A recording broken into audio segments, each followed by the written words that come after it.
E.T. to Lovecraft, they dish the facts. Lightsabers clash and case on their backs. Xenomorphs lurking, Gotham's dark alleys. With every episode, the fandom rallies. The first to last, the Nerdom with Mike and Tom. Dropping nerd knowledge like an atom bomb. Discussing the cosmic, the scary, the epic. Tune in, strap in, it's all real, authentic. Galaxies far, far, horrors, chilling lore. From Krypton to Hogwarts, always explore.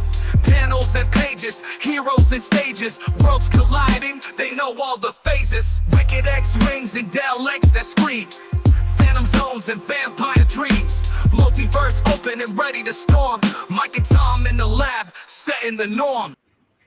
Welcome to the First to Last, the Nerdom podcast, where we explore the first, the last, and everything in between across the realm of horror, sci-fi, fantasy, and beyond. This week, as part of our month-long March Madness celebration, we're delving into the 2017 neo-noir crime thriller You Were Never Really Here, directed by Lynne Ramsay and featuring a powerhouse performance by Joaquin Phoenix. This film takes us deep into the fractured mind of a troubled veteran of a relentless mission to rescue a young girl from a nightmarish criminal world. Join us as we unpack its haunting atmosphere, gripping emotional depth, and stunning visuals while discussing what makes this film a standout in the neo-noir genre. Whether you're a first-time viewer or a long-time fan, there's plenty to unpack. So sit back and relax and enjoy the ride. Hey, Mike. Outstanding intro. Thank you so much for having. I just want to take a moment. I am ML and Tom, of course, did that beautiful intro. I just want to say thank you so much, Tom, for being so patient with this week. As we just had Gremlins blew up all over, and it took me a minute to get back on track. So thank you. Well, I wasn't all that patient because you know who was in charge of the Gremlins. I did. Bad mouthing there was not a good idea, but I'm going to do it anyway and double down because that's what people do in a horror movie. They don't know any. Well, you know, the reason why it wasn't you, he was a bit upset because he heard we were going to do a Joaquin Phoenix movie. He thought we were going to do Joker. And he's like, he's the only clown around here, you know. Right. but I explained to him it was you were never really here, and it was some killer. So he's like, yeah, I'm good with that. So yeah, so yeah. Oh man, yeah, yeah. So this week we are hot on the heels of our March Madness, month, and this is one like Tom mentioned in the intro. We're going to get into, but first we're going to do the bona fides here and pay the bills, so to speak, and say that you can find us on YouTube, the Nerdom, or at FirstLastNerdom. You can also, I'll hand it off to you, Tom, for you to kind of tell us a little bit about our Reddit activities on the social medias. Yep. Yeah, I just pushed around to various subreddits to promote our stuff. A lot of times if we're if the video where the movie we're talking about is on Tubi, we usually promote it there and we get a big response. But yeah, I find the subreddits don't like us so to promote on there. So yeah, and some do. So yeah, you maybe see me popping around. But where you could definitely find me is on X. I'm on FirstLastNerdom on X, where I'm always promoting our latest video and some teasers. I teased with our pal Art the Clown, the newest video. But yeah, just follow us there, and I'll shout out when our new videos come out. Yeah, absolutely. And I also am available on X, ApeIt.Ink. Where you can have a longer form conversation between me and Tom. Once a week or so, we try to bat about different things. Also, publication of record, ApeIt.Ink. It's my longer form content, more serious, more often than not.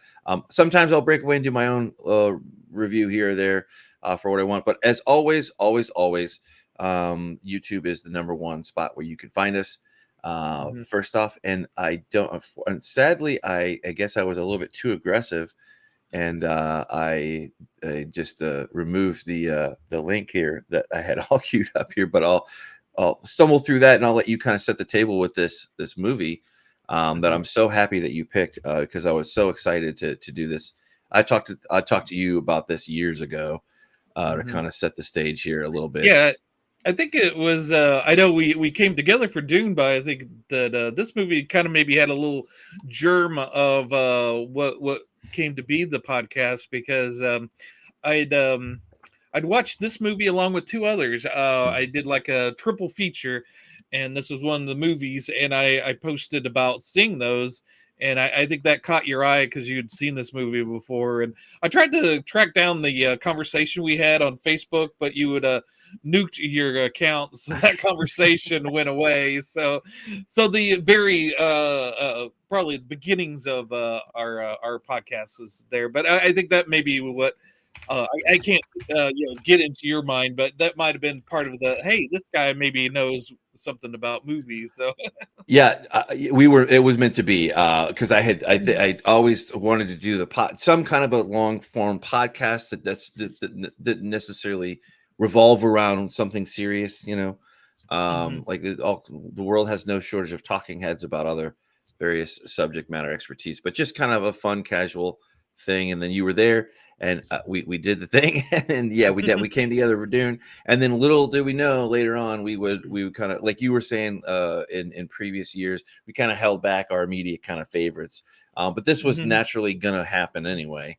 But yeah, I saw this, and nobody I was just shocked at, like, when I watched it. I didn't watch it like when it came out. I watched it like maybe a year or so late, whenever I saw it. But it was really awesome. And I just remember, like, nobody talks about this at all. I didn't see anything in when it came out. Of course, we'll get into why. Perhaps it's not as widespread, because this also, I was thinking when we were doing this week, this is also the quintessential movie that really kind of, that was 2017, right? So that was literally probably just the growing maturity of streaming studios and services, and how one would pay money for this and they own it all, lock, stock, and barrel. So if it shows up in the theater sometimes, then it does, but most often it doesn't, especially with these streaming services. So again, it's just indicative of a new era. But anyway, also some kind of fun background stuff with this too, before I hand it back to you. But yeah, so you had wanted to see this one. You picked it here. It fits very perfectly into our month's coverage March here. Madness, yeah. Our March Madness, which that, and I'll throw it back to you there. But yeah, for sure, this is a definite favorite, and I'm so excited to hear what your thoughts are on the whole thing.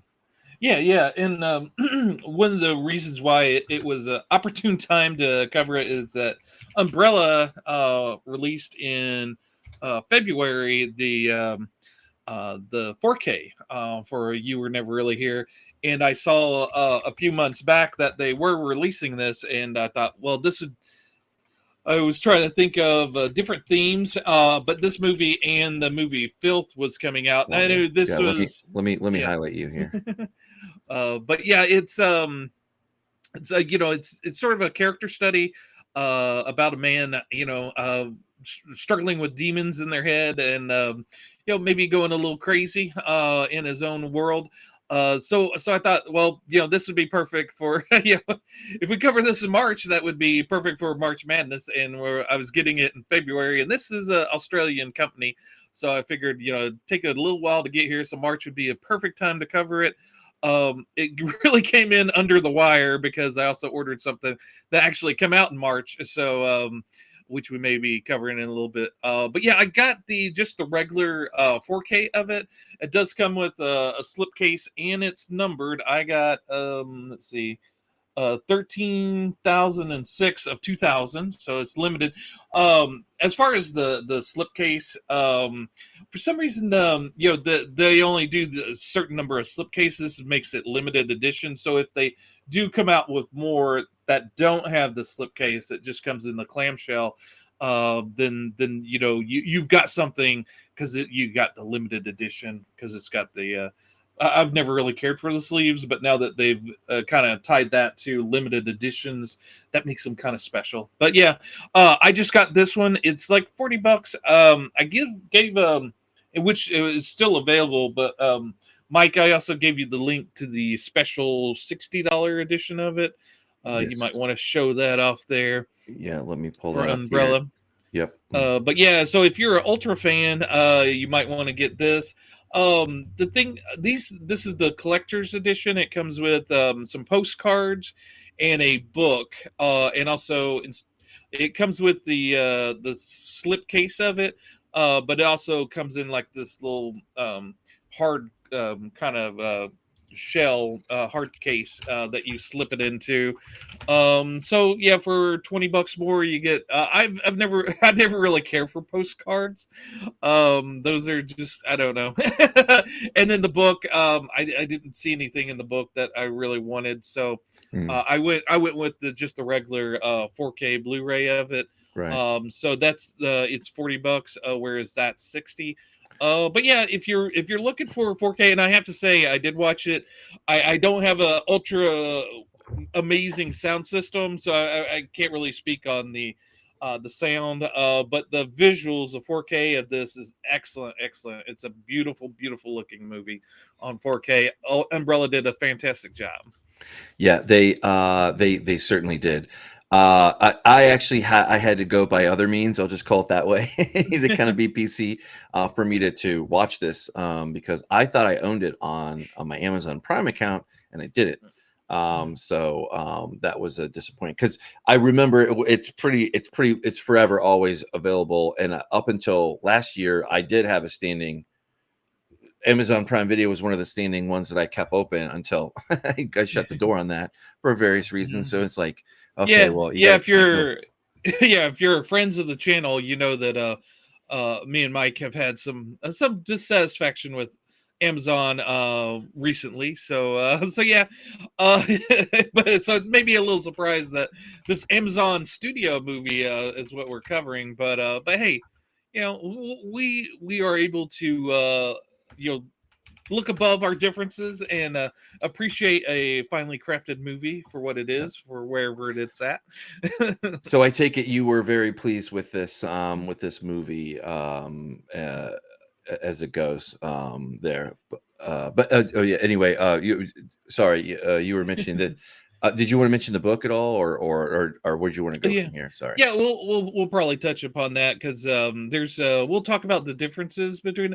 I haven't read the book. It's more or less a novella. I think it's under 100 pages. I think it's like 70. So it's a quick read. So if you do want to read it, I forgot or maybe I didn't know that it was based off of a book. So when the credits rolled on the movie, I saw that there was a book. I was like, oh, okay, yeah, might wanted to maybe have read that, but yeah, all right, maybe in the future. But yeah, yeah, there's when we're talking about the major differences between the story is at the ending. So obviously, you know, we don't want to talk about that at the start here, but We towards might get to it later. yeah, towards the end, because there's a hint at something that might be in the future. So yeah, let's but yeah, so the basic movie, the storyline is uh, you naturally want to call him a hitman, but he's not really a hitman. He goes out and rescues people, and if that involves killing people, then that's what he'll do. But he's a kind of a traumatized veteran who was working in maybe as an FBI agent. It's not really made clear in the movie, but yeah, he was in some legal capacity.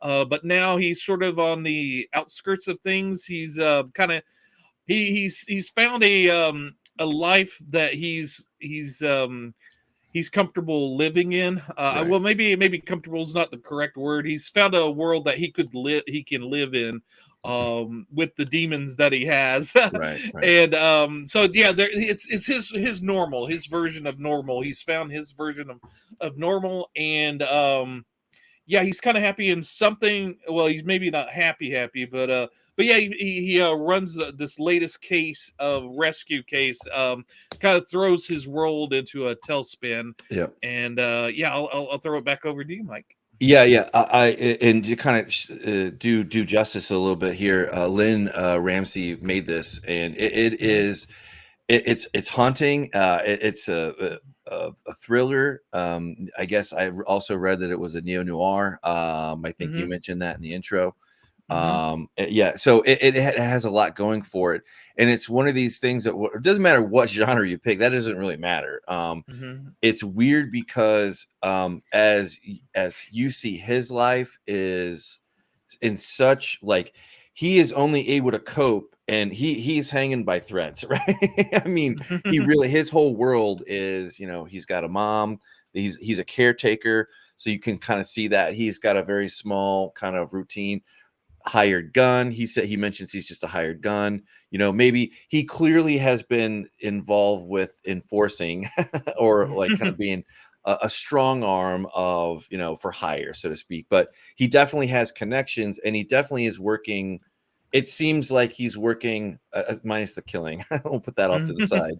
But maybe at one point in time he was working this in a different way. But anyway, as you as the story unfolds and you get to know him and his point of view and how he copes, and how it's of also a give and a take, with learning more about him and his life, and his family, to kind of sets him up to be this very unique. It sets it up on it perfectly at the end, but at the very end of this too, you're also kind of in a tailspin, and you just don't quite know how you feel about what you saw or what's going on. And I love movies like that. And this is probably one of the ones that it just sticks with you.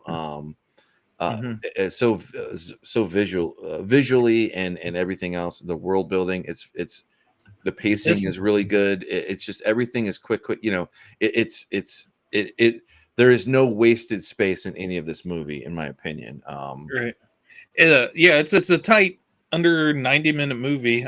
So yeah, it gets in and gets out. But yeah, I think more and more as we watch movies, I appreciate those movies that don't overstay their welcome. This movie, like I said, is a tight hour and a half, and there is some wonderful pacing. Some may complain that it's kind of slow pace, but it takes its time to tell an interesting story. It also it goes by, and then I definitely appreciate this is the show don't tell mentality. It's not a silent movie, but there's when they can do it in a visual to tell something that would probably take if you're doing it in a conversation, it would take a lot of words to explain, but with some quick images of his past, he's haunted by his past, and you see see images of he's obviously had some not the best upbringing. His looks like his father was very abusive to him and his mom. And you see some glimpses of his father holding a hammer. The him being standing up against a wall. These quick images.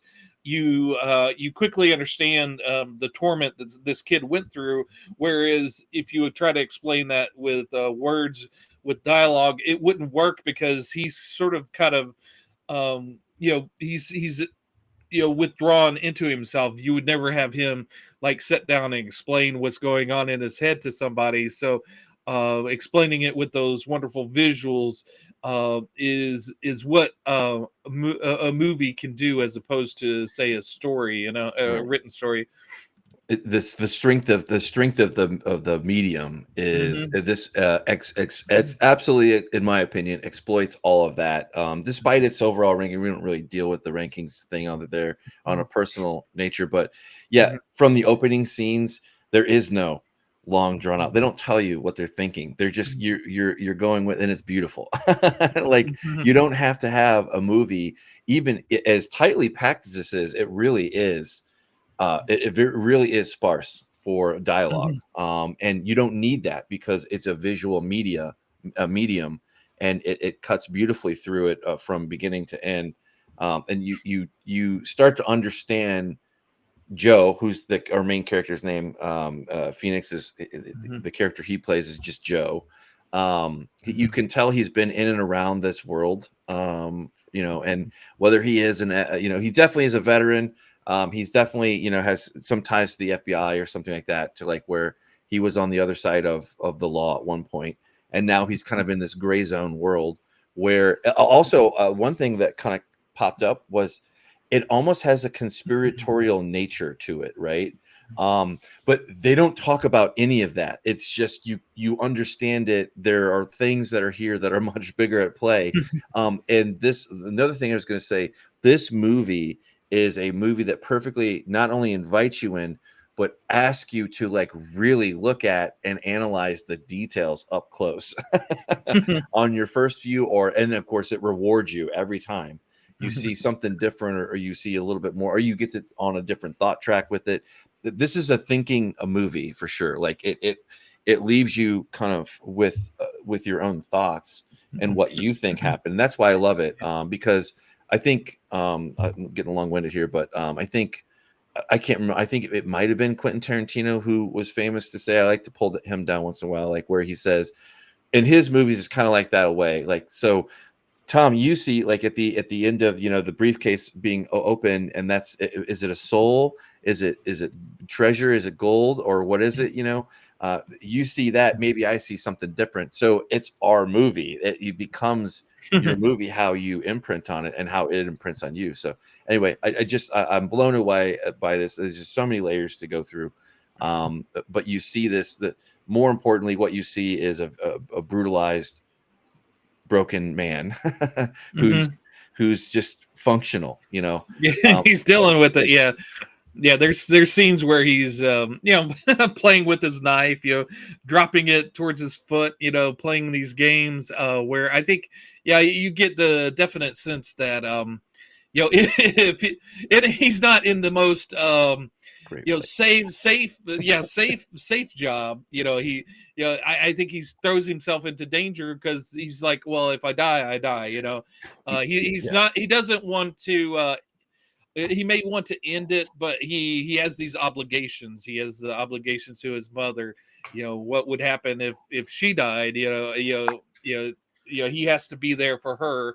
And then you know, and if he's there for her, then he's what does he need to do? He needs to Mhm. rescue you know, the kids. And you know, is the rescuing of these people. Yeah, I don't know if it's exclusively kids that he rescues or I kind of what, get the but impression that it is that that it is, he yeah. has a certain kind of you don't you get it's implicitly said that he kind of has a code a little bit, but the other same time a code or ethics have nothing to do with it really, because it kind of go back to what you were saying about him. Mhm, He has like maybe it really is him, as you're seeing he is at the very bare end of something, right, of mhm, this journey. This is like the last leg, and unfortunately for him, um things conspire as they do not for him or in his favor. But I kind of see this as him kind of slowly, like you mentioned, like he just doesn't care. It's kind of mhm, like him leaving anything left of himself. He's dropping off at just about every other point in this movie. Like he's just kind of mhm, like dropping off, like when things start to kind of close down. I'll just put it that way, as it sets up the final, you know, the final arc of the story and where it goes. Aspects of his life that were alive and active are slowly being shut down, and you can just see that like he is just not, he doesn't have much left in the tank. yeah, yeah. And there, the title of the movie, "You Were Never Really Here," that it gets there. That Really good. theme keeps popping up. I notice, you know, obviously there's scenes where, you know, you never see him leaving a scene. Like early on, he's drinking from a water fountain, and then the next scene you just see he's gone before the water even quits spouting out of the water fountain. You know, he's They just really gone. play with that. Yeah, Yeah, they yeah. really And play with then that. and I also noticed and you know, he dresses in a way that, you know, he kind of dresses a little bit like a bum. You know, he's He's sporting the beard, the full beard like me and you do. It's a definite beard celebration here, but Right. but yeah, he looks in a way that the everyday person would look away. But I noticed in this second viewing, you know, the person on, you know, the homeless person on the street, the Mm. you know, the kids, you know, the disadvantaged kids, or like at one point this abused woman, they're all looking at him, so they see him, you know. It's like the people that the other people that aren't ever seen see each other, you know. So he's sort of in that world beneath the world, that, you know, the underlying world that you know, no one ever really sees unless you're thrown into it. And I think that that's kind of beautifully shown within the movie, that, you know, and you don't really see those people coming in or leaving, so that just kind of makes sense, that, you know, the way they shoot it, you know, you don't always see him exiting something. He's just gone. Yeah, yeah, it perfectly plays with the title, and you even though he's always around people, he really is not anywhere really. He's either Yeah, moving through. Oh, you cracking open your boomer yeah, juice. my boomer juice, yep. Yeah, it has weight to it too. From his body language, this goes to like why Joaquin, he does these stripped down kind of characters that are on the edge, but he does them in their own unique way. Mhm. It's not like a wooden, you know, you got the roll down, but then he plays different aspects of these guys, and he basically, it's a man alone, a man like seeking the ultimate self isolation, for what happens. Only, does it happen that way? Does it not happen? You know, it's kind of like, you know, where it falls in here. It also is just brutal, with how it Mhm. shows the thing, and it's not overly necessarily gory or anything like that, but like, you see the hard hits, and you also kind of see it through different. Another thing this movie plays with is the perspective that you see through it too. You see him and his actions through security camera kind of footage.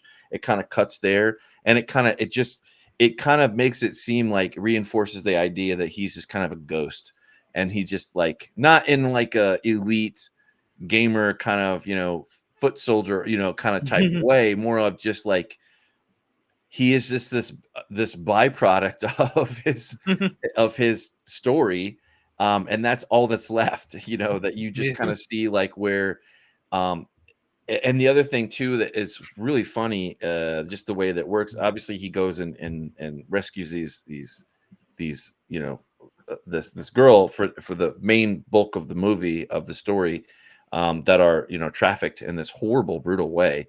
And you don't question the brutality that he does with these, with the currents that flow from that. I'll just put that way. Yeah. But but it also shows vulnerability in him too, and just the violence there, because it's Yeah. just like, Well, he's essentially the hammer, but he can clean up after himself. So it's just funny, and you also see him cleaning up after his mom as a mhm, caretaker. So it's mhm. funny how you see him take care of. It's just interesting, and it adds a layer of like, there's still a heart there for him. I guess it's just kind of funny. Yeah. No, it's he's just sort of like in his own world, because Right.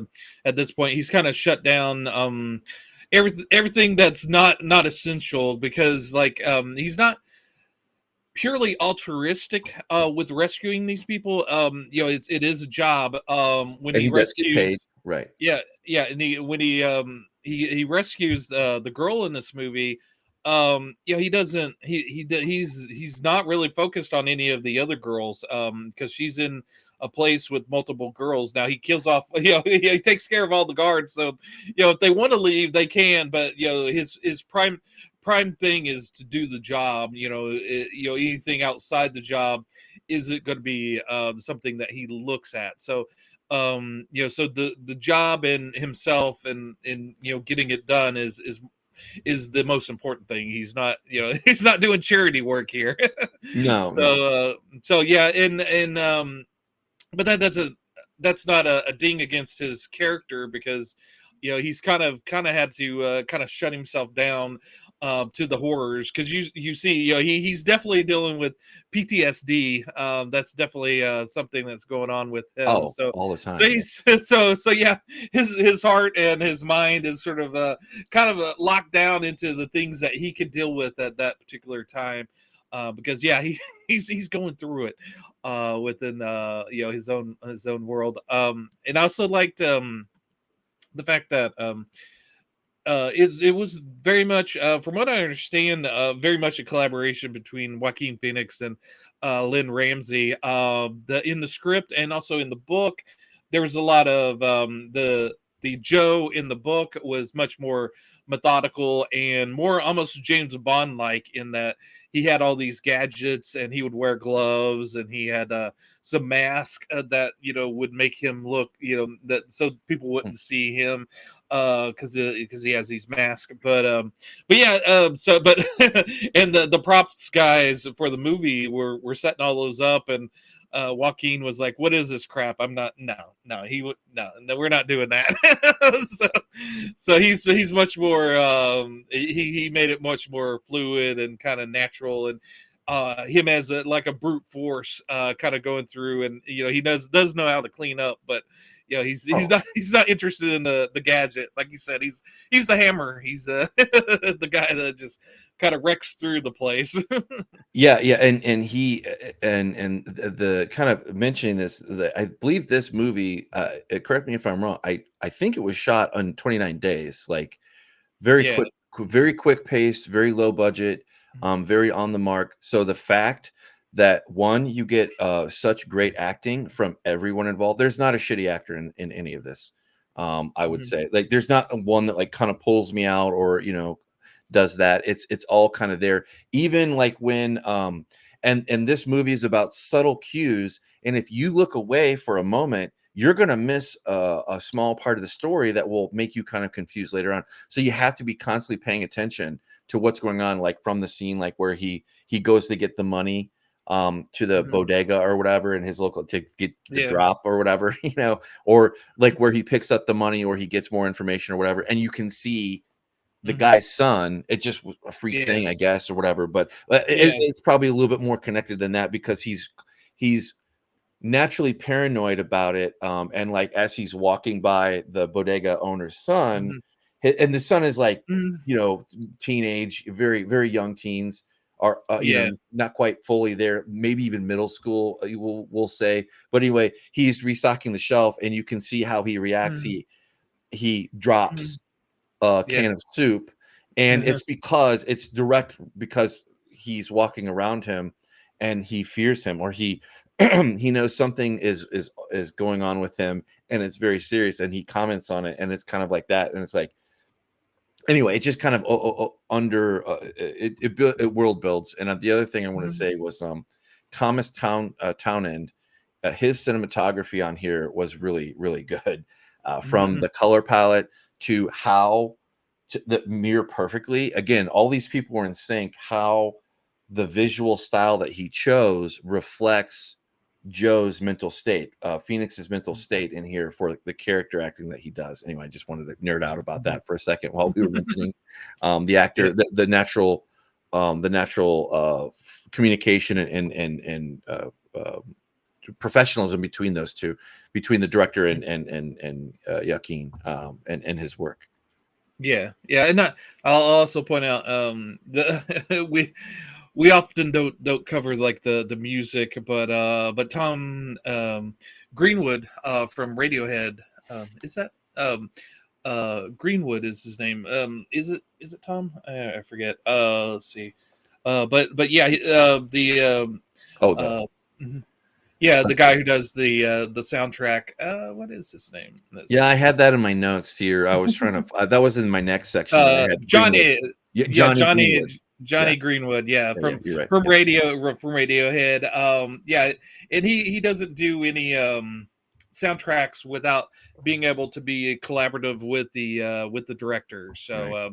so yeah, the soundscapes was really good in it, and The sound also mirrors mm, Joe's attitude too, and his mood mhm, as well as the video, like throughout as mhm, this kind of goes in. there's a couple, there's a tag in and tag out there too with the sound, the video, the film. It's coalesced to tell and show what any given scene you can kind of intuit where Joe is at, like on the falling off a cliff, or if he's got to like hold it together, just hold it together for the next thing, that's all, it's like survival mode throughout this repeatedly. Yeah, and it's and it does play with there's times where there's no music, and that's you have to kind of figure out where the music should be. Also on the Umbrella 4K, there's an interview with the music supervisor, Catherine Greaves, which she says that she only had 6 weeks to work on it, and in fact that they had actually played it at Cannes Film Festival in an unfinished version where they had plugged music in that they didn't particularly have the rights to at that point. And so and then they gave it to her after Lynne had won the Cannes Festival's Best Screenwriter Award, and Joaquin had won the Best Actor Award. And so she had to go back in and try to get the rights to various music. And she said it was a bit of a challenge. And she said normally she's there through the whole thing for the movie. So a lot of times she's there for a year. And but she had 6 weeks to try to get the rights to everything. And so it was a little crazy. They didn't realize there's a scene early on where between the mother and Joaquin, and she had been watching Psycho, and and Joaquin, that whole dialogue was kind of improvised, and he does the re thing with the knife. And when they were shooting at the time, you don't really realize that how much they have to get the rights to, because even though it's you would think that was just a sound effect, but that's tied into the music of Bernard Herrmann. So you kind of have to get the rights to the Psycho music, and if she's watching it on television, you have to get the rights to not only the Psycho movie, you also have to get the rights to more of Bernard Herrmann's music. So it got kind of crazy. But the dialogue that she says is she had been watching Psycho, so it doesn't have to be on the screen at that time. So they played a different movie that didn't have that wasn't tied down in rights, and then so they only had to reduce it down to getting the rights to that Psycho sound. So which is kind of odd. There's all these sort of parallels within the with the movies we cover, because Reanimator, our first movie we talked about in our March Madness month, the composer of that was highly influenced by Bernard Herrmann in his soundtrack. So there's that interesting tie with Bernard Herrmann between our movies for March Madness. But yeah, she also said that there's a scene where he's kind of waiting outside the place he's going to go in to rescue the woman, the girl, and he's listening to Bon Jovi's "Living on a Prayer," which would have cost they said the budget of the movie if they try to get that song into into the movie. So they just had a announcer, a DJ, say, and coming up, we're going to be playing "Living on a Prayer." So they kind of got that vibe in, but without having to. So they were able to focus on the music that matters. We won't get into it, but there's a song at the very end of the movie that is kind of pivotal, that is needed to be played. And also there's a scene, probably my favorite scene, where Joe is dispatched one of the killers that's come to kill him, and the guy's kind of dying out on the floor, and there's some music playing, what they call vestigial music, which is the music that plays just naturally within the scene, as opposed to the music playing over the scene. But yeah, there's I guess his mom had been playing some music, and there's this music playing, and the guy he shot is dying out on the floor, and Joe's kind of laid out next to him, and the guy that's dying, he starts singing the song, and Joe just kind of naturally starts singing along with him. And there's this really beautiful, poignant scene where the guy Right. kind of reaches out in either desperation or just trying to find some human connection, and kind of holds his hand and kind of dies out on the floor as they sing. And it's something I've never seen before in a movie, and that's kind of what I go for movies. I don't go for what I've seen before. I've seen that before. Show me something new. Right. And this movie shows plenty of new to me. It's even though it's kind of inspired by various things, there's this sense of you don't know what Joe's going to do, and that's exciting, because you don't want to know, or at least I don't want to know what's going to happen to our protagonist. I want to be surprised, and Right. and rewarded for the experience of seeing this. Right. Well, it also plays through these loops that he's in, and that are dealing with trauma. And this whole thing is just it's unflinching with the trauma and its aftermath, and it's constantly going back into these kind of loops and these cycles that he finds himself constantly in and out. Like where and you see he's got some kind of medication going on. He's got his father being very stern to kind of give him this, I don't know, this code or this backbone to that he always has to reset to. It's very bizarre. Like where, Yeah. but it fits in because it's almost like, I wouldn't say that he's a serial killer. You don't get that kind of vibe. Not necessarily. You get a different vibe of just being so traumatized. For all we know, maybe he is. I don't know, but I don't think so, because but he does have his like coping rituals that he does to be functional, and he kind of he doesn't necessarily follow them in a particular order. It's just kind of like, because we don't know, because again, we're watching the story unfold as he does, kind of from over his shoulder in a lot of ways. But it just kind of sets it up like where it's, whether it's his growing up and the child abuse inflicted on him, his record in the military.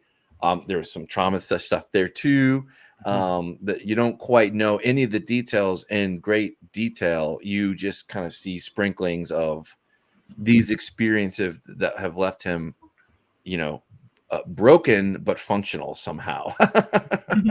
Yeah, it's sort of like there's this author that I love, Andrew Vox.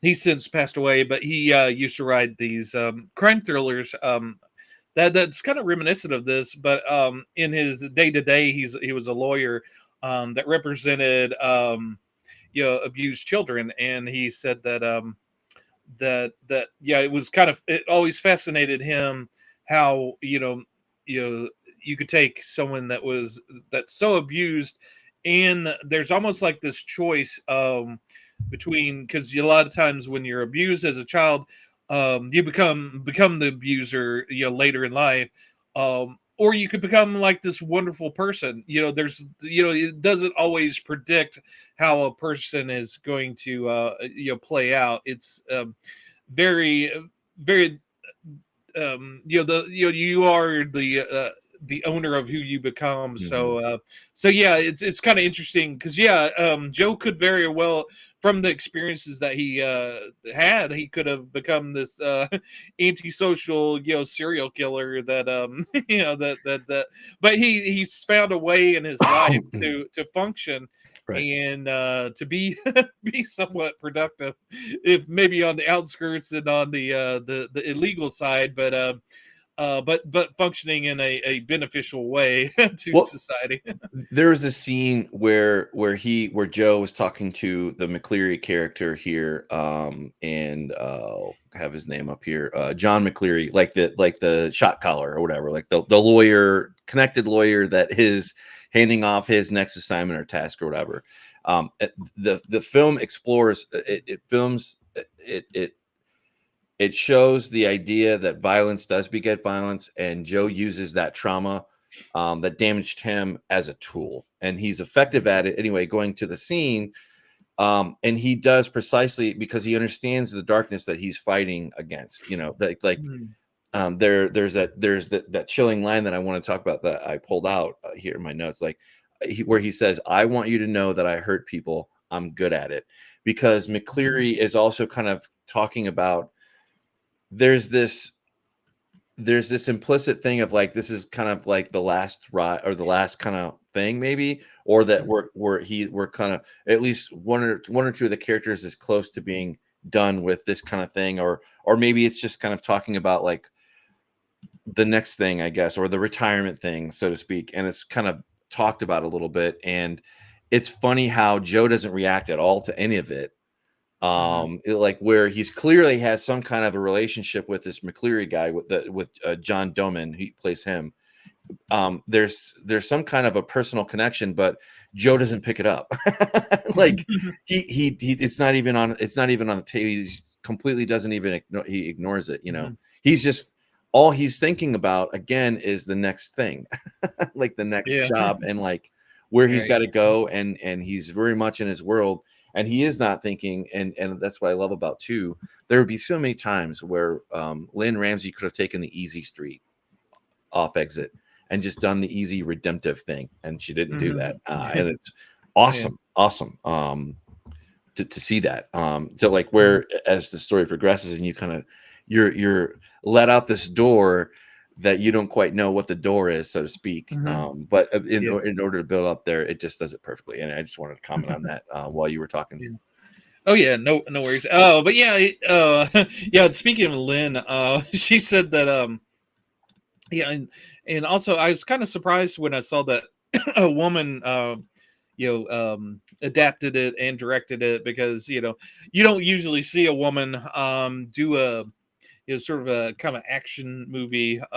This isn't quite an action movie, but there is definite action in it. But yeah, it's sort of and she said that it's sort of a struggle for her to do movies like this, because she isn't women aren't expected to or offered to do these type of movies because there's sort of like this stigma about it. But she said she would love to do like a superhero movie or something like that, to just kind of, or a comedy, just to broaden her horizons. And in fact, Joaquin went on to do the Joker after this, and one of the interviews on the Blu-ray was they said they mentioned that, and she goes, "Oh, I would have loved to have done Joker."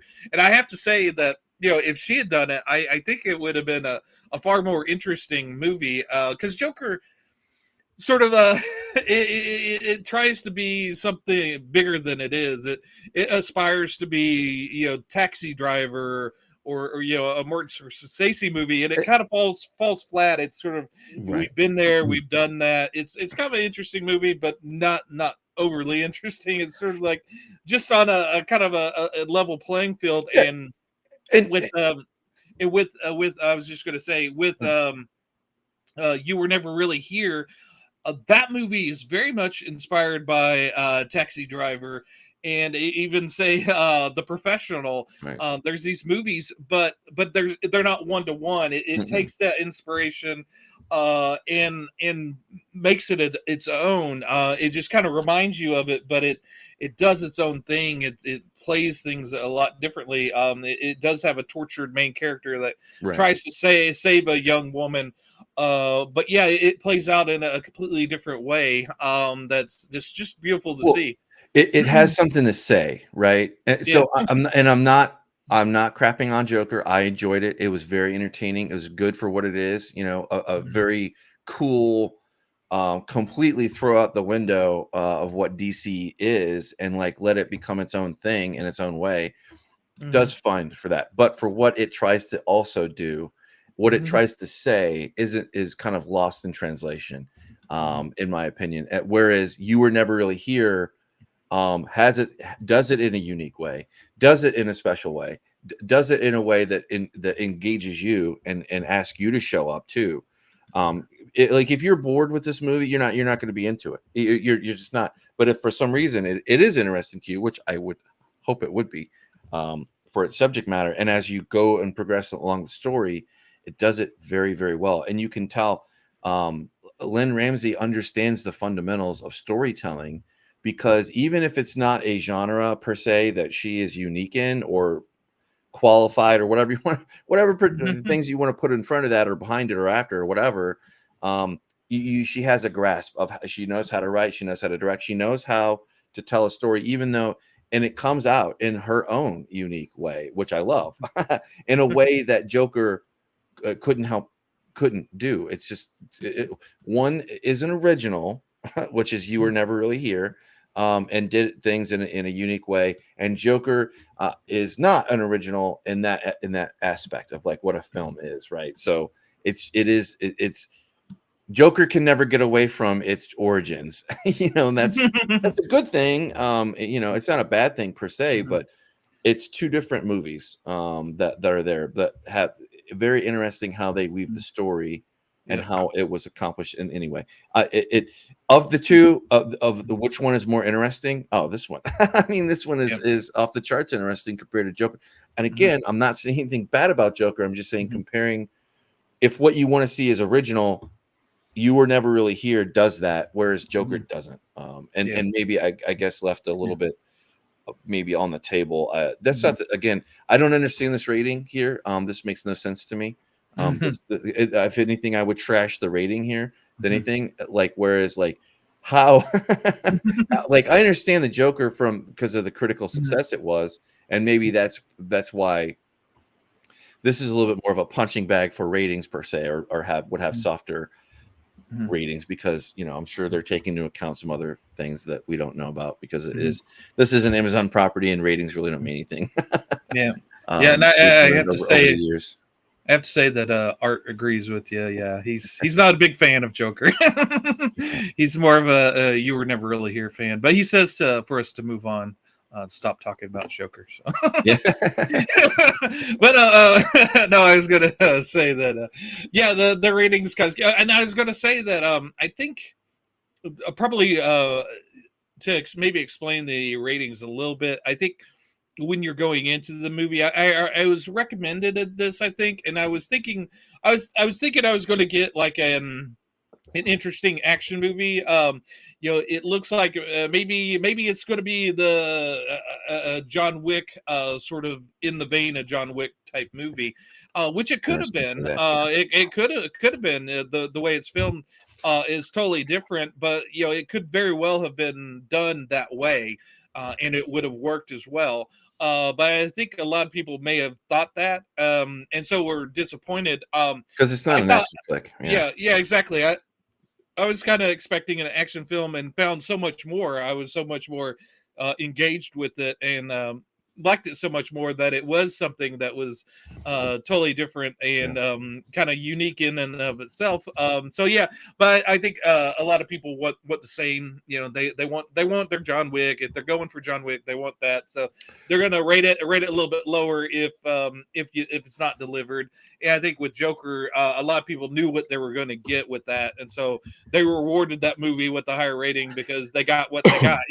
So well, it's not. It's a. I agree with that to a point, like anti-hero. We'll just call it. Like John Wick is a little bit more totally action, and that, but it also kind of it has shades of that. You can see that a little bit, but you can also kind of see that too. And you might have also seen this one too. We haven't really talked about it offline, but Nobody. It's the one that had Better Call Saul, the main actor. It shows Bob him Odenkirk, being Bob Odenkirk. Thank you. Of Mr. Show fame, which is hilarious back in the day. If you're old like we are, you can appreciate that. When comedies were and funny. if you're even going further back, the Ben Stiller show, but very true.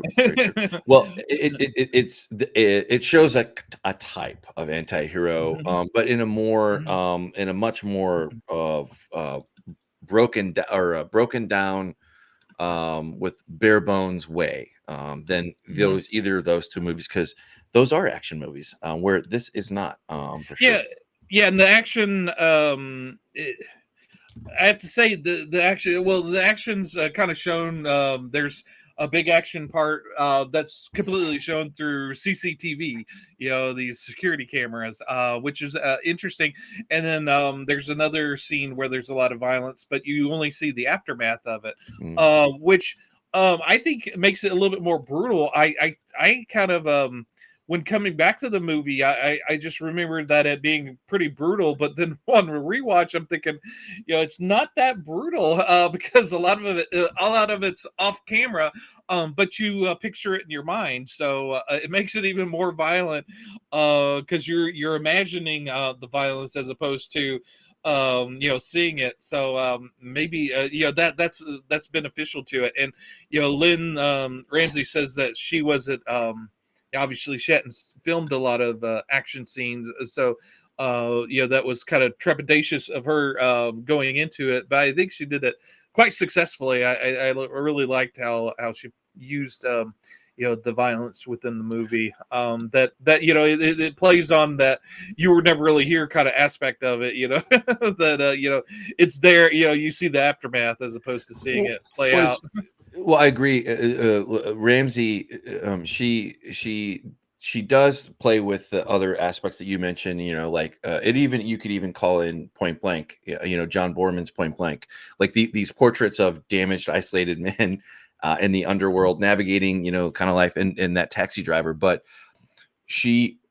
where like Taxi Driver kind of builds into this crescendo of violence. She never goes there. She refuses to give the violence like that kind of aesthetic weight or like narrative significance, because yes, there's violence, but it is not it's not the story. It's an aspect of the story. It's the internal violence within the self that's most important. Agreed. It's you can't there's a sense of the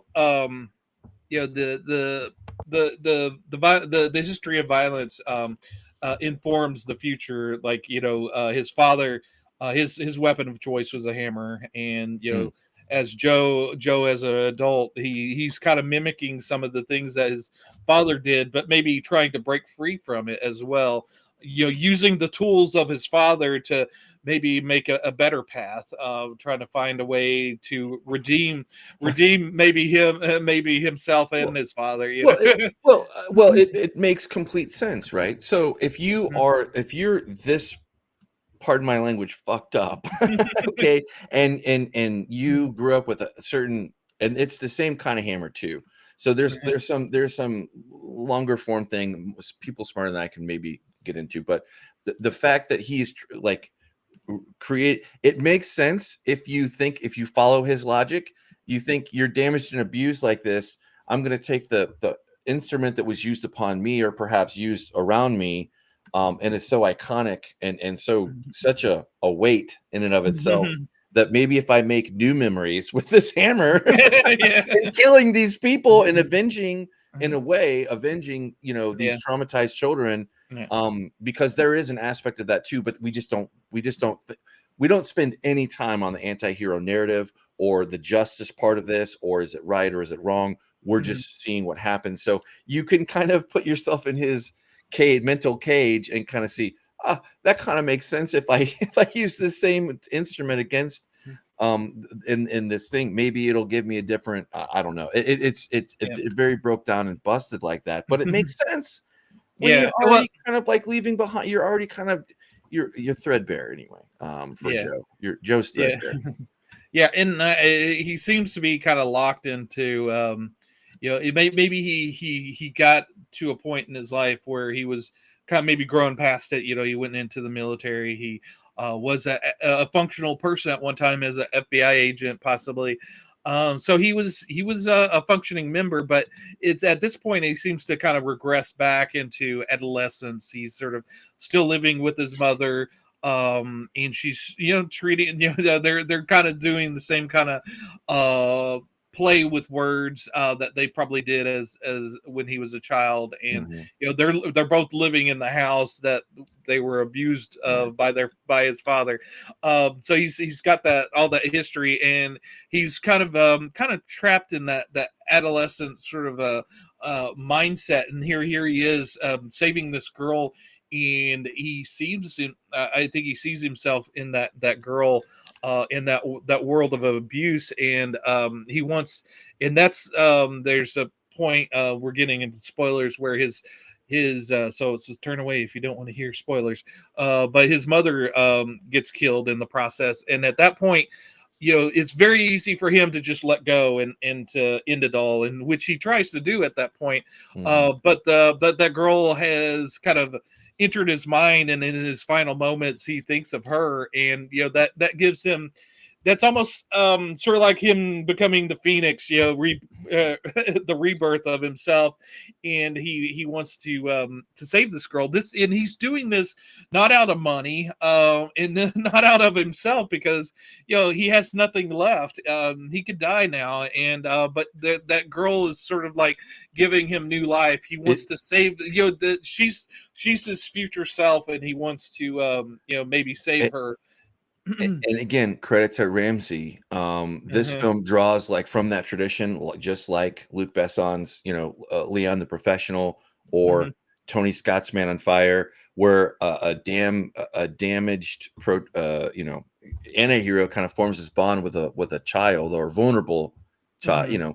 and but Ramsay again doesn't go into that, doesn't go into the obvious kind of like thing. The way how she does it subverts our the expectations that you think you're going to see. And again, this is not like clear cut, like where you think something Mhm. is going to happen. Maybe you do, maybe you don't. But that Mhm. keeping that relationship between Joe and Nina, the girl who Mhm. he kind of sees as his like last hope, I guess, or last Mhm. light, I guess, on the side of Mhm. the living that he should Mhm. give a crap about, because everything else in his life is toast at this point. Mhm. But at large, it's unspoken and unconsummated concretely in Mhm. the narration that you get. I don't know. Mhm. Just kind of echo your thoughts on that. Yeah, and obviously he goes to to kill the evil governor, and yeah, like you said, she beats him to the punch. He's there to face down his father yet again, and that's kind of robbed of him. And you see that total breakdown of him, just that he wanted to take out this guy, to in his mind, save the girl, and then the girl saves herself, self, so to speak. And yeah, and maybe he wanted to save her from having to do that. And that's the wonderful thing about this movie. It's not one to one. Hmm. It's what you're putting into the character of Joe, and what he's going through, because he's not explaining what he's going through. So a lot of it's what we're putting into the character, but we were informed by the clues of his past, but and what he sees and what's important to him. But yeah, there's and from there on, it's almost kind of a, up to you to decide what's in his head and Hmm. what's not, because he's seeing things. He's when he's Oh, walking through the governor's house, oh, they have he's seeing daydream himself as a sequences. child. Yeah. Yeah, Yeah, yeah. previously. So yeah, it's really up to you. So really the ending is really kind of up to you as well. I will say, I'll circle back to the book. The way the book ends, is that actually, the Vato character that commits suicide, that's the father of Nina, is actually the main bad guy of the book. And Mm, he's the one that's kind of trapped. He had sold the daughter off to this slavery, to human trafficking, to up his career in politics, with the mob. But yeah, so the book ends with Joe killing that Vato character, and it leaves on a cliffhanger. He's going out to into the underworld to save Nina. So that's how the book ends, which I think that wouldn't have been as satisfying in the movie, So I understand why Lynne kind of changed it up and even made it a little bit darker with it being sort of a play between the governor and Vato, maybe trading her back and forth between each other, which is, a whole nother level of sick. But yeah, and the fact that you do see Joe saving Nina, and that whole end scene is beautifully done. Yeah, the fact that they're sitting in this diner and they're not eating anything substantial. They're drinking milkshakes. That's it's a complete return to adolescence. Well, And the other thing that scene, and well, there's definitely there to talk about the milkshakes. But before we do, I was going to say too, you at this point in the story where what you're talking about is you kind of see where she clearly Nina is an orphan. Didn't really talk about mom or show mom or anything like that, but you can assume, you kind of infer that family is dead, yeah, she's because out of the picture. Yeah. right, of what happens, and it kind of closes those rather dramatically and quickly, and then you're over here in the scene with her, and you see it's very interesting because I realized after watching this, I realized that they're both orphans, and they're sharing that moment of this, and I'll throw it back to you and see where you're going with the milkshakes. But no, yeah, so there's this return of innocence, and then there's a scene where Joe imagines himself committing suicide, Right. and there's a film critic that does the commentary on the movie that I listened to, and his interpretation was that Joe's still messed up, he's still going through the demons, but I saw it a little bit differently, and Lynne kind of explained it in her kind of view, and it kind of pairs up with mine. It's more of a kind of a rebirth for him. Again, I'll invoke the sense of the Phoenix. He's sort of letting go. He's starting from a blank slate. Literally, he's blowing his brains out. He's kind of, and it's kind of interesting in that there's that quiet. He's got that quiet, and then that slowly the sound of the diner kind of starts enveloping him. You start hearing the people, the little Washes chatter. over him. Right. Yeah, and he blows his brains out, and nothing has changed. And then there's that sense of he's never you're never really here. No one noticed, but he's a part of it now. There's that sound. He's a part of. He hears everything now. And then she comes back. Says it's a beautiful day, and he's like, yes, it's a beautiful day. They're finally in that moment. They are there. They're within that, and they're ready to face the world together. Now, how that's going to turn out is still up for grabs. But they're ready. They're ready to live at that point, and both of them. And you have that sense of encouragement. You have that sense of hope that they will make it. But you don't know. Then that's life.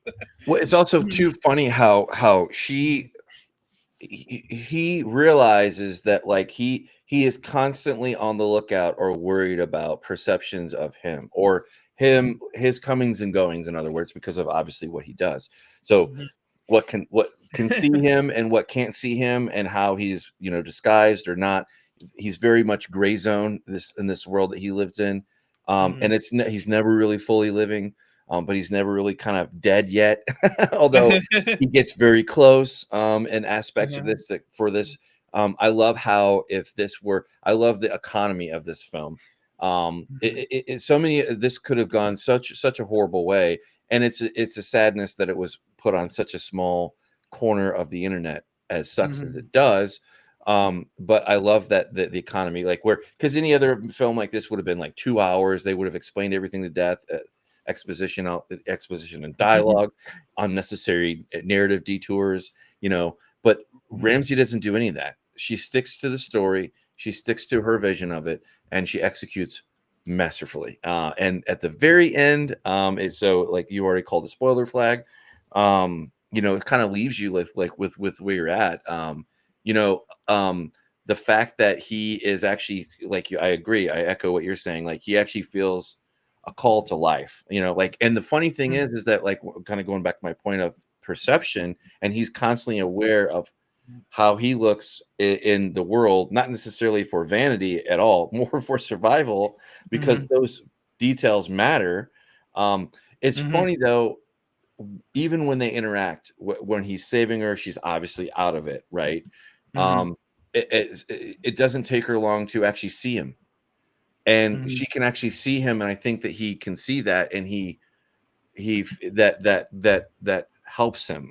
that gives him just enough spark in his eye to keep going, although you don't really see life like that in his eyes per se, but you kind of do through the circumstantial evidence around him, right? So yeah, and there's you made me think of a really heartbreaking scene in the movie where he's saved her and they're both in the car, and then she hugs him, and you think, oh well, she's thanking him for saving her, but then she starts to kiss him, and he's like, no, you don't have to do that.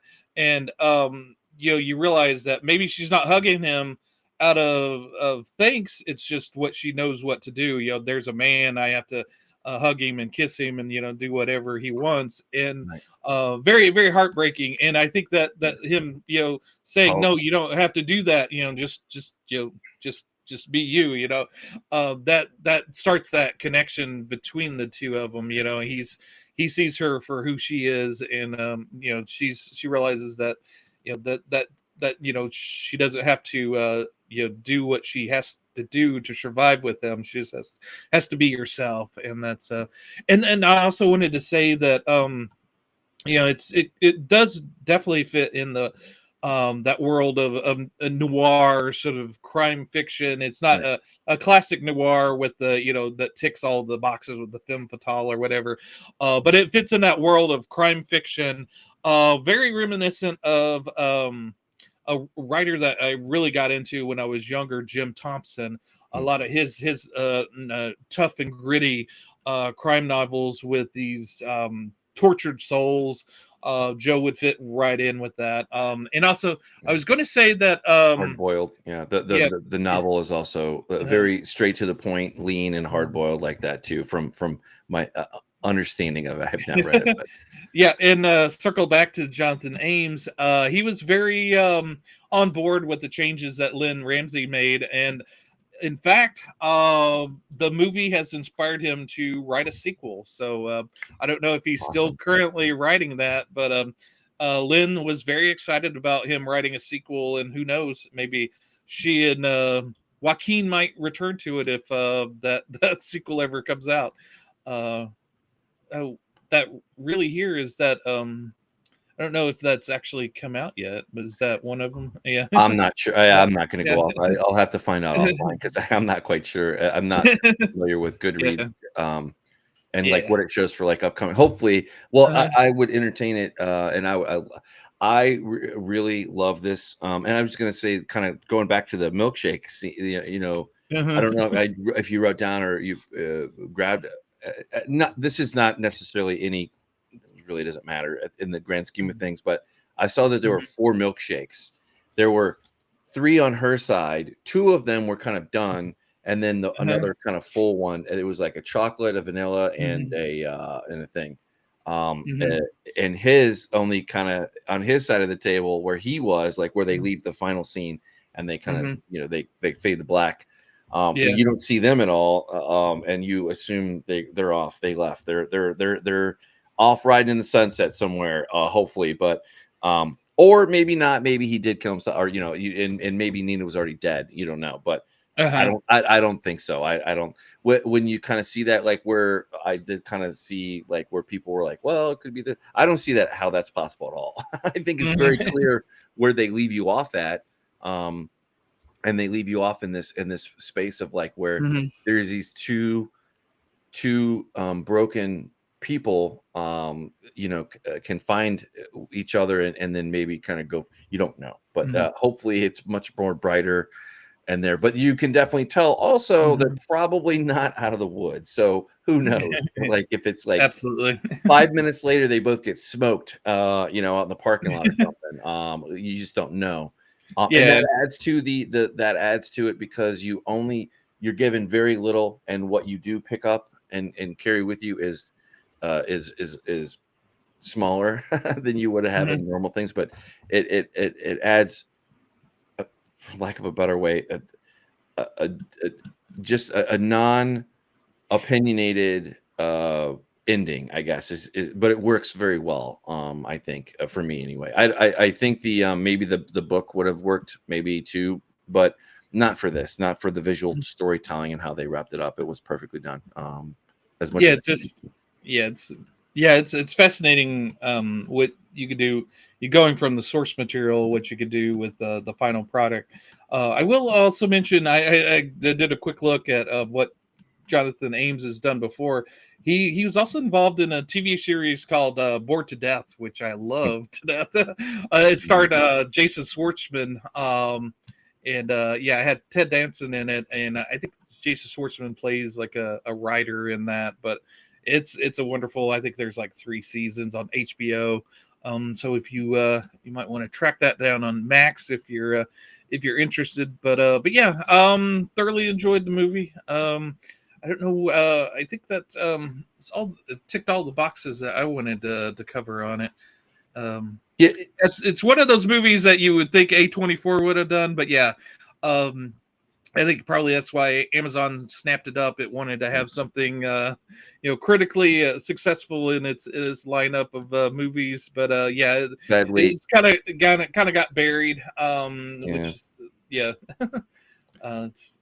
But I think if it had been like an A24 movie, it would have got a lot more exposure and appreciation for what it is. Yeah, I don't think it only was on like maybe 3 or 4 theaters. I mean, maybe 50 if that at all. And it did make some kind of money, but we're not privy to how much it cost. I didn't see how much it cost, but I would assume it's going to be in the single-digit millions, if that. Because it was done so quickly and economically. Like I said, it's economical with what you get, but what you get is so powerful and uncut and original. It keeps you pinned to see this. So it's a shame. Modern, again, I kind of called this out. This is a quintessential, and just like we also saw a movie, not necessarily in subject matter similar to this, but also what was very awesome and good, which was the Spiderhead. We watched that. We pulled that out. We really liked that one for Netflix a couple years ago. But these are kind of the gems that you kind of find, and I don't know if this has a big cult. I don't know. We're kind of too close to it in time in some ways, and also where the hell are you going to go see people talking about it aside from us bringing it up or other random YouTubers that kind of add their weight to it. And I think that's if I often wonder, what benefit does our podcast have? But I think if we build up a trust with the audience as to the taste and quality of the movies that we kind of represent, that eventually we encourage people to seek out these lesser movies, that lesser known movies, to try to get them. And I think that's a benefit of our channel and other channels like this, like Red Letter Media. We kind of inspire, and then kind of segues into back a few months back, maybe a year or two ago, we covered Possession, which was a wonderful horror movie that from the 80s. And Red Letter Media must be watching us. They go, those guys that FirstLastNerdom covered it, we better cover it as well. So they just recently did on their review series. They covered Possession. Jay, the guy on the left, it's one of those movies that he loves and has always wanted to talk about. And he kind of saved it in his pocket as well, like we do. And finally decided to unleash it with his co-host there. I forget his name, but Mike said it's sort of like he's kind of a combination of Voltron of both me and Mike.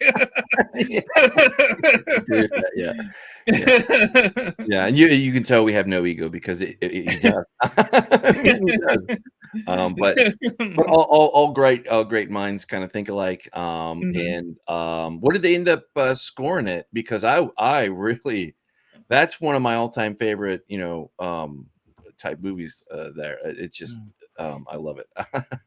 Yeah, I think this would be a perfect pairing if you wanted to see what we think and what they think. Yeah, they both really loved it, and they really did a good job of kind of breaking it down and kind of covering similar stuff to what we did. But I think we both kind of cover different aspects of it.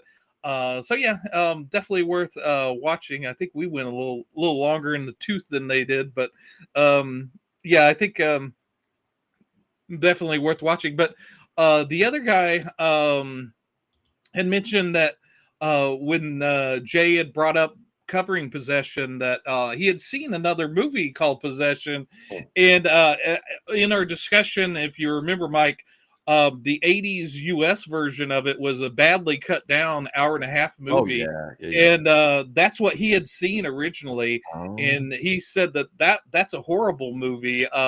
It just sort of shows you, because they kind of edit it and throw scenes horrible, around right? kind of TV friendly. willy-nilly, Yeah, and just completely destroys the sloppy. movie. So it's definitely a kind of interesting, definitely at the end there where he's kind of discussing that. But yeah, definitely worth checking out. Red Letter Media, another win on them.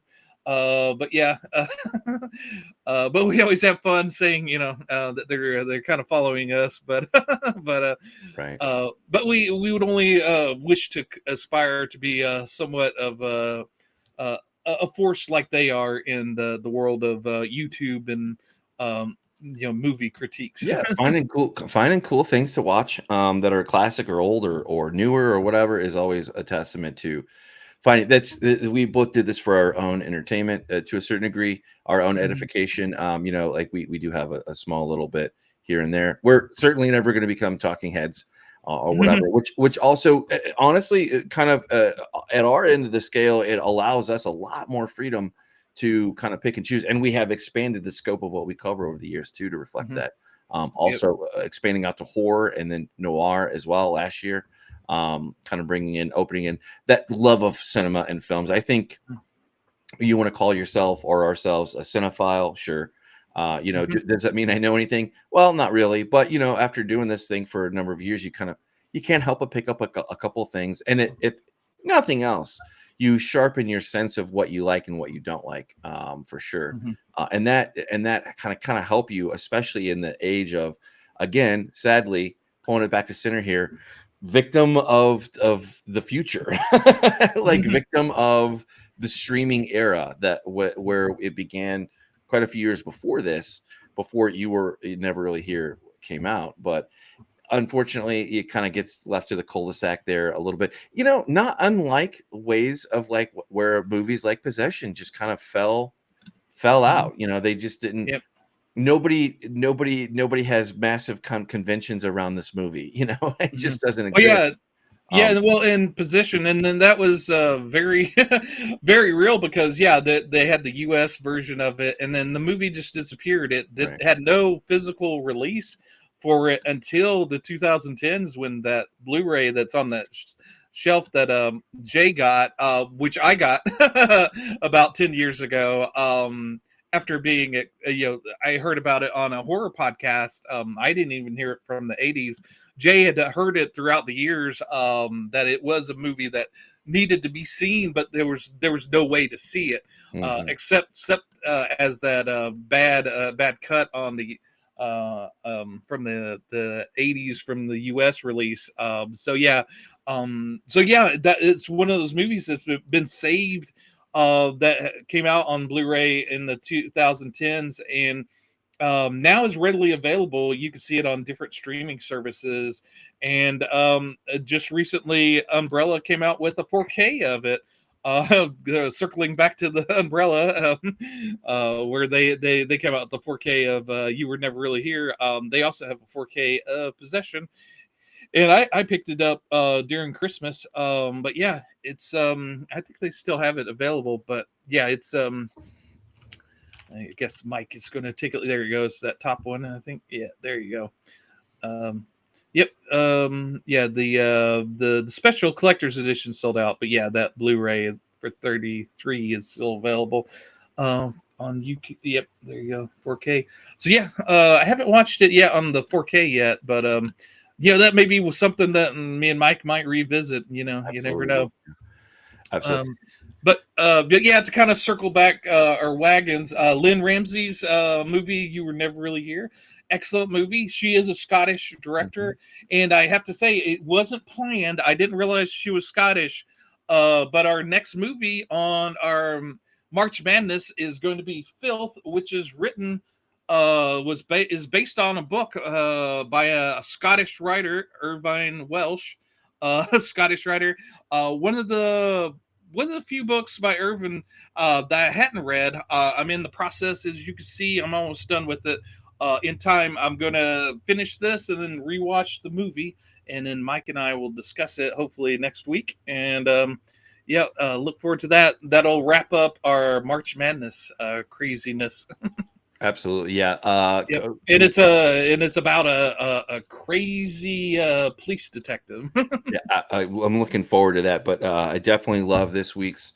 I'm glad we could finally get to it because it is, again, it slides in that nicely into that into a library space, like where you do want to kind of pick it up and always have it on hand, or by other means, whatever that means to you. If you have a Plex server in the background or whatever, like Yeah, and whatever yep, yeah, and if you want the physical media, like I said, my copy's 13,000 out of 2,000. So if you want to get that special limited slipcase edition, you might want to. We'll have a link to Umbrella in our show notes descriptions, down below. So yep, I'll yeah, and then that's it, and that's clamshell. You got the nothing special inside. You have a little ad in there, and you got the 4K and the Blu-ray. The 4K is just the movie and the commentary. That way they get all of that data just for the 4K transfer, and then all the extras are on the Blu-ray. So just to inform you, but that's sort of the way they do it. They usually put the extras on the Blu-ray just so that the 4K, all of that data is used for the actual transfer. Awesome. Yeah. Well, I think we're coming up to the caboose here. And Yep. as always, you'll find us, our bona fides in the show notes at the very tippy top. And we look forward to you have anything else to say? Yeah, I think we've kind of tapped out. I'm sure we could spend another hour on this because it's just so good. So tell us what you guys think out there in seeing this one. This one is one to go watch and decide for yourself. And this is definitely a A1 full-length feature movie you should see when you want to watch something good and a little bit different in its own original way. It fits in nicely with all those movies that we mentioned before.